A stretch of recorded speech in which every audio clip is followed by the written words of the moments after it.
Assalamualaikum students. Today we are going to start a new topic of dermatology which is acne vulgaris. Acne vulgaris को define कैसे करते हैं? It is a chronic inflammation of the pilosebaceous unit. Now first of all you need to understand what do you mean by pilosebaceous unit.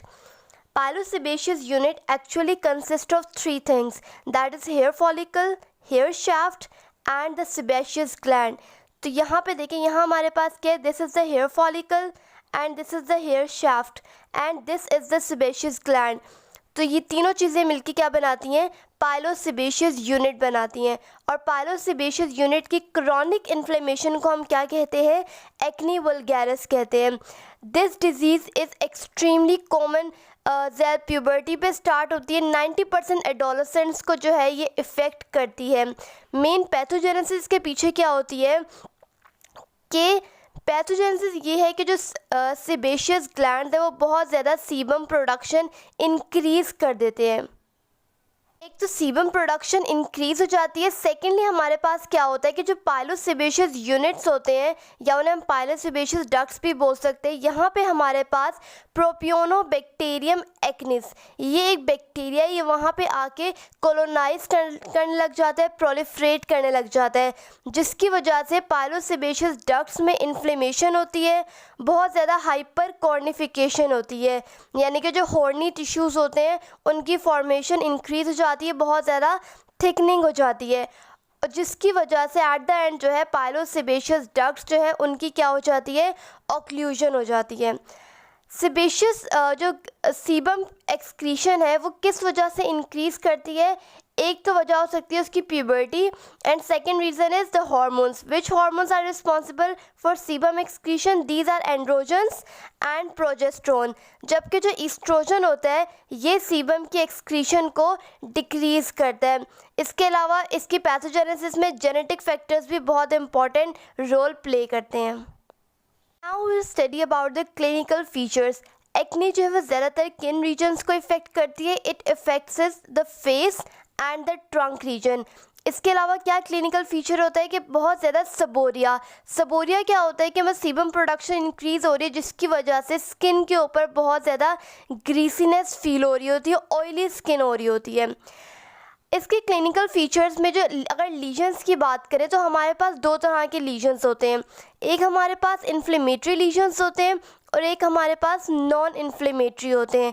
Inflammatory lesions में हमारे पास papules आ जाते हैं, nodules आ जाते हैं और सिस्ट वगैरह आ जाती हैं. जबकि नॉन इन्फ्लेमेटरी में हमारे पास क्या आते हैं? कॉमीडोन्स आते हैं. Comedones are of two type. Open comedones होते हैं एंड क्लोज्ड कॉमीडोन्स होते हैं. ओपन कॉमीडोन्स को हम ब्लैक हेड्स भी बोलते हैं और क्लोज्ड कॉमीडोन्स को हम वाइट हेड्स भी बोलते हैं. Now what are the open comedones? Open comedones में क्या होता है कि जो हेयर फॉलिकल होते हैं उसके अंदर हमारे पास केराटिन फिल हो जाता है और वो हेयर फॉलिकल डायलेट हो जाते हैं. So dilated keratin filled follicles are known as black heads. और जब हम स्किन पे देखेंगे तो हमें स्किन पे एज अ ब्लैक पेप्यूल नज़र आएंगे. क्यों ब्लैक नज़र आएगा? क्योंकि केराटिन की डिपोजिशन हुई हुई है अंदर. जबकि वाइट हेड्स में क्या होगा? इसमें हमारे पास केराटिन और सीबम दोनों की एक्यूमुलेशन होगी और ये स्किन पे हमें स्किन कलर का ही नज़र आएगा. इसमें हमें कोई विजिबल फॉलिक्यूलर ओपनिंग नहीं मिलेगी. फॉर एग्जाम्पल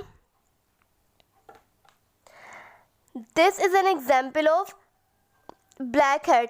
यहाँ पे हमारे पास ये ब्लैकिश कलर क्यों है? Due to keratin accumulation. और ऊपर एपिडर्मिस और स्किन पे एज अ ब्लैक पेप्यूल ये नज़र आ रहा है. जबकि जो हमारे पास क्लोज्ड कॉमीडोन है इसमें सीबम और केराटिन दोनों की production as a white colour नज़र आ रहा है और स्किन पे छोटा सा बम्प बना रहा है and this is also skin coloured bump. So these are the clinical features of acne. Now we are going to do the clinical variants of acne. So first of all we'll do acne conglobata. Acne conglobata is also known as nodulocystic acne, क्योंकि इसमें हमें बहुत ज़्यादा nodules मिलते हैं, cyst वगैरह मिलेंगे, कॉमीडोन्स भी होंगे, एब्सेसिस भी होंगे, साइनसेस भी होंगी और स्कारिंग भी होती है इसमें. एक्नी कॉन्ग्लोबाटा ज़्यादातर जो है वो एडल्ट मेल्स को इफ़ेक्ट करता है और रीजन्स कौन से होते हैं? रीजन जो है वो trunk and upper limbs are most commonly affected in acne conglobata. इसके अलावा ये एक्नी कॉन्ग्लोबैटा जो है ये और डिफरेंट डिजीज़ के साथ भी एसोसिएटेड होता है। वो कौन सी डिजीज़ हैं? These are hidradenitis suppurativa, scalp folliculitis, pilonidal sinus, arthritis and pyoderma gangrenosum.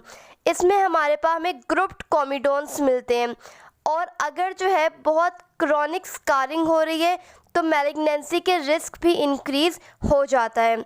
Acne कॉन्ग्लोबाटा इस तरह से दिखती है। यहाँ पे क्या है, बैक ऑफ द मैन जो है वो इन्वॉल्व है, और यहाँ पे हमारे बहुत एक्सटेंसिव स्कारिंग हुई हुई है। This is an example of acne conglobata. After acne conglobata we have acne fulminans. Acne fulminans जो है ये एक्नी कॉन्ग्लोबाटा की ही सिवियर प्रेजेंटेशन है, और ये वायरस की वजह से होती है। Which virus? Epstein Barr virus. तो चूंकि ये वायरस की वजह से होती है इसलिए हमें साथ साथ दूसरे सिम्टम्स भी मिलते हैं। क्या मिलेगा हमें? फीवर, आर्थरेल्जिया और इन्फ्लेमेशन वगैरह। इसके अलावा न्यूट्रोफिल काउंट भी बहुत ज़्यादा इंक्रीज़ हुआ होता है, जिसकी वजह से हमारे प्लाज्मा की विस्कोसिटी भी इंक्रीज़ हो जाती है। ये भी मोस्ट कॉमनली जो है वो एडोलेसेंट मेल को इफ़ेक्ट करता है और ट्रंक रीजन में इन्वॉल्व होगा, क्योंकि ये एक्नी कॉन्ग्लोबाटा की ही सिवियर टाइप है। इसके अलावा साथ साथ पेशेंट में कोस्टोकॉन्ड्राइटिस भी मिल सकता है, एरिथमा नोडोसम भी हो सकता है, लिम्फ एडिनोपैथी और हेपेटोस्प्लीनोमेगाली भी हो सकती है। Then we have acne excoriee. Acne excoriee में क्या होता है? एक्सकोरिएशंस होती हैं।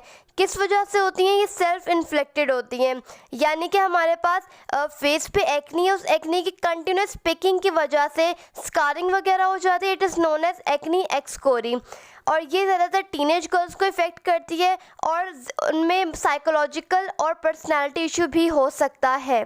सो what is the example of acne excoriee? This is the example of acne excoriee. Picking की वजह से क्या होता है, जहाँ जहाँ से पिकिंग की वहाँ पे एट द एंड क्या हो जाती है? स्कारिंग वगैरह हो जाती है। Then we have secondary acne. Secondary acne का मतलब क्या है कि यहाँ पे कोई और चीज़ जो है वो वजह बनी है एक्नी की।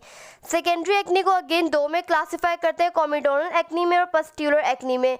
कॉमिडोनल एक्नी और किस वजह से हो सकती है? डिफरेंट ग्रीजी कॉस्मेटिक्स की यूज़ की वजह से हो सकती है, और ऑक्यूपेशनल एक्सपोजर की वजह से। किस चीज़ का एक्सपोजर? ऑयल या टार वगैरह के एक्सपोजर की वजह से भी एक्नी हो सकती है। इसके अलावा जो हाइड्रोकार्बन्स होते हैं उनके एक्सपोजर की वजह से भी एक्नी हो सकती है। Then comes pustular acne. Pustular acne में क्या होता है कि अब हमें एक्नी के जो लीजन्स हैं उनमें पस्ट्यूल्स भी मिलेंगे। तो ये किस केस में होता है? अगर पेशेंट जो है वो ग्लूकोकॉर्टिकॉइड्स बहुत ज़्यादा यूज़ कर रहे हैं, या फिर हमारे पास ओरल कॉन्ट्रासेप्टिव्स, एंटी कन्वल्सेंट्स, लिथियम और एंटी न्यूरोप्लास्टिक ड्रग्स, यानी कि डिफरेंट ड्रग्स की वजह से जो हमारे पास एक्नी होती है उसको हम कहते हैं पस्ट्यूलर एक्नी। होता है कि ग्लूकोकॉर्टिकॉइड्स को देखा गया है कि मोनोमॉर्फिक एक्नी होती है। मोनोमॉर्फिक का मतलब क्या होता है कि सारी लीजन्स बिल्कुल एक जैसी होती हैं। This is an example of monomorphic acne. यहाँ पे क्या है हमारे पास? दिस पस्ट्यूलर एक्नी, जगह जगह पस फील्ड्स बने हुए लीजन्स, और ये एक जैसे लीजन्स लग रहे हैं। इसके अलावा क्या होता है कि बहुत ज़्यादा हमारे पास डिफरेंट तरह की एंडोक्राइन डिजीज़ होती है, उनमें भी एक्नी जो है वो मोस्ट कॉमन फीचर होता है। फॉर एग्जांपल पीसीओज में जो है वो एक्नी मोस्ट कॉमन फीचर है। Now comes management. मैनेजमेंट को हमने क्लासीफाई किया हुआ है किस तरह की, अगर माइल्ड टू मॉडरेट डिजीज़ है या फिर सिवियर डिजीज़ है या बहुत रेजिस्टेंस डिजीज़ है तो किस तरह से हम उसको मैनेज करेंगे। सबसे पहले हम पढ़ते हैं कि अगर माइल्ड टू मॉडरेट डिजीज़ है, अगर तो हमारे पास एक्नी माइल्ड है और साथ साथ कॉमिडोन्स प्रीडोमिनेट कर रहे हैं। कॉमिडोन्स हमारे पास क्या होते हैं? नॉन इन्फ्लेमेटरी लीजन्स होते हैं। तो तब हम क्या देंगे? तब हम सिर्फ टॉपिकल एप्लीकेशंस देंगे किसकी? बेंजोइल पेरोक्साइड की। बेंजोइल पेरोक्साइड जो है वो एंटी कॉमिडोजेनिक भी है और एंटीसेप्टिक भी है। इसके अलावा टॉपिकल रेटिनॉइड्स देंगे एंड एजिलाइक एसिड। एजिलाइक एसिड भी एंटी कॉमिडोजेनिक भी है और एंटी माइक्रोबियल भी है। अगर कॉमिडोनल एक्नी ही है लेकिन माइल्ड टू मॉडरेट डिजीज़ है, यहाँ पे हमने माइल्ड की बात की थी, यहाँ पे हम माइल्ड टू मॉडरेट की बात कर रहे हैं, तो यहाँ हम क्या देते हैं? टॉपिकल रेटिनॉइड्स देंगे या फिर ऑल ट्रांस एडापेलिन। ये हमने पढ़ लिया कॉमिडोनल एक्नी की। अगर लीजन्स जो है वो इन्फ्लेमेटरी है तब हम क्या करेंगे, तब हम देखेंगे कि पहले माइल्ड है या मॉडरेट है। तो माइल्ड में हम क्या देंगे, टॉपिकल एंटीबायोटिक्स देंगे, इरिथ्रोमाइसिन या फिर क्लिंडामाइसिन, और अगर डिजीज़ मॉडरेट है तो हम सिस्टमिक टेट्रासाइक्लिन देंगे। तो इस तरह क्लासीफाई किया हुआ है, पहले कॉमिडोनल एक्नी को माइल्ड और मॉडरेट, देन इन्फ्लेमेटरी लीजन्स को माइल्ड और मॉडरेट ट्रीटमेंट कैसे देंगे। उसके बाद डिफरेंट टेट्रासाइक्लिन जो है उनके यहाँ पे उनके बारे में 1-2 लाइनें बताई गई हैं कि ऑक्सी टेट्रासाइक्लिन जो है कि एम्प्टी स्टमक लेना चाहिए and it is the drug of choice. जो हमारे पास लाइमीसाइक्लिन है ये ऑल्टरनेटिव ले सकते हैं, और ये विद फूड लें विदाउट फूड लें कोई मसला नहीं है। उसके बाद हमारे पास आता है डॉक्सीसाइक्लिन, इसका साइड इफ़ेक्ट ये है कि फोटो सेंसिटिविटी कॉज कर सकता है।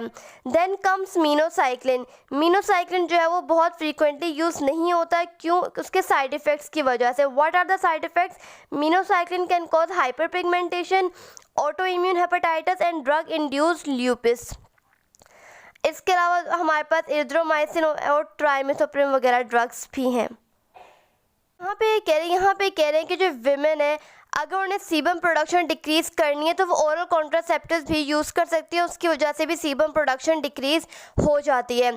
हमने जो पीछे ट्रीटमेंट पढ़ी, अगर 6 मंथ्स हो गए उस थेरेपी को लेकिन फिर भी कोई ट्रीट नहीं हो रहा है, एक्नी स्कार्स नहीं जा रहे, देन वी गिव आइसोरेटिनोइन। यहाँ हमारा माइल्ड टू मॉडरेट डिजीज़ की मैनेजमेंट कंप्लीट हो गई। Then comes moderate to severe disease. Moderate to severe में हम सबसे पहले हमारे पास फर्स्ट लाइन ऑफ ड्रग क्या होता है, आइसोरेटिनोइन देना होता है। ये क्या करता है, ये सीबम की एक्सक्रीशन को डिक्रीज़ करता है, लेकिन इसका साइड इफ़ेक्ट क्या है कि ये टेरेटोजेनिक है, तो इसलिए इसको प्रेगनेंसी में लाजमी तौर पे अवॉइड करना होता है, वरना ये बहुत ज़्यादा टेरेटोजेनिक हो जाता है। और इसके अलावा इसकी वजह से मूड डिस्टर्बेंसेस वगैरह भी आते हैं। तो हमें ये भी काउंसिल करना है कि ड्रग छोड़ने के 2 महीने बाद तक भी कंसीव नहीं करना। इसके अलावा रेगुलर प्रेगनेंसी टेस्टिंग वगैरह करवानी है। और ऐसे पेशेंट्स को चूँकि मूड डिस्टर्बेंस होता है तो डिप्रेशन भी हो सकता है, और डिप्रेशन इतना शदीद भी हो सकता है that it can leads to suicide. ये हमने पढ़ा था ट्रीटमेंट मॉडरेट टू सिवियर का आइसोरेटिनोइन। अगर डिजीज़ सिर्फ बहुत सिवियर है तो हम आइसोरेटिनोइन के साथ क्या कंबाइन कर देंगे, ग्लूकोकॉर्टिकॉइड्स कंबाइन कर देंगे। उसके बाद अदर ट्रीटमेंट में हमारे पास क्या आता है कि अगर नोड्यूल्स और सिस्ट है तो हम डायरेक्ट इंट्रालीजनल ट्राइएमसिनोलोन दे देंगे, या अगर उनको इंसाइज और ड्रेन भी कर सकते हैं अंडर लोकल एनेस्थेटिक।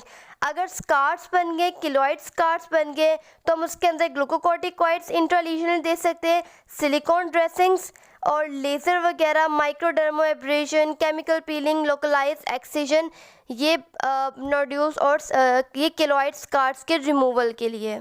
यहाँ मैंने आपको मैनेजमेंट जो है बिल्कुल क्लासीफाई करके बता दी है। अच्छा, एंड में हमने पढ़ा था कि आइसोरेटिनोइन देना है सिवियर डिजीज़ में विद कॉम्बिनेशन ऑफ ग्लूकोकॉर्टिकॉइड्स। वो पेशेंट जो आइसोरेटिनोइन नहीं ले सकते वो फिर एट द एंड अल्ट्रावायलेट या फोटोथेरेपी की तरफ चले जाते हैं। तो यहाँ पे हमारा एक्नी का टॉपिक कंप्लीट हो गया है। अल्लाह हाफ़िज़।